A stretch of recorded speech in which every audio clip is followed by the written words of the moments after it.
د خوست په ښار کې د البدر په نوم جامع مسجد د بیا ترمیم چارې پیل او نن ورځ د بنسټ ډبره د کورنیو چارو وزیر خلیفه سراج الدین حقانی له لوري کېښودل شوه. یاد جامع مسجد د 10 میلیونه افغانیو په ارزښت جوړیږي چې مالي لګښت د ملي پانګوال اسماعیل شاه ایوبي له لوري ورکول کیږي او په یو وخت کې به د 2.5 زره لمونځ کوونکو ځایولو ظرفیت ولري. جومات مې جوړ کړ، تعمیر مې جوړ کړ، خدای نه توفیق غواړو چې دغسې بیا په لمانځو په عباداتو باندې ما پاتې کړي چې د وخت زمانې څومره فتنې او مشکلات ستونزې دي خدای پاک په لمانځو سره حل کوي. په کوم کلي قوم او منطقه کې چې د لمونځ پابندي وي تاسې پوښتنه وکړئ بیا کلي قوم کې خفګانونه نه وي، لوږې نه وي، فقر نه وي.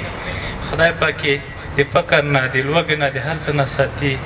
تقریبا په دانې 10 میلیونه افغانۍ مصرف ورڅي نه پورته انشاءالله چې څومره وي هغه به هم سې کوو. دا مسجد به انشاءالله د 2.5 زرو لمونځ کوونکو ظرفیت هغه ولري، وړتیا ولري.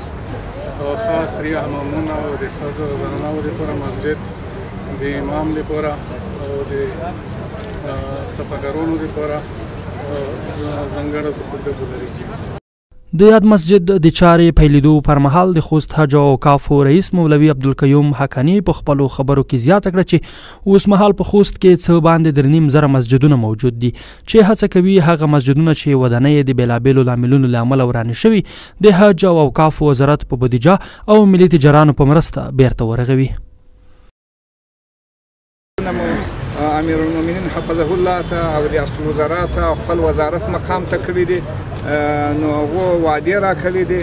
انشاءالله دا کار روان هم ده، په سپین مسجد باندې هم کار روان ده او دغه نمونه بله په مټاس چینه کې هلته هم یو غټ ستر مسجد جوړېږي. د خوست حج او اوقافو ریاست د مسؤلینو په خبره چې د امیر المؤمنین په امر سره به د خوست سرحدي سیمو کې 15 مسجدونه جوړ شي چې د جوړېدو چارې به یې په نږدې راتلونکي کې پیل شي.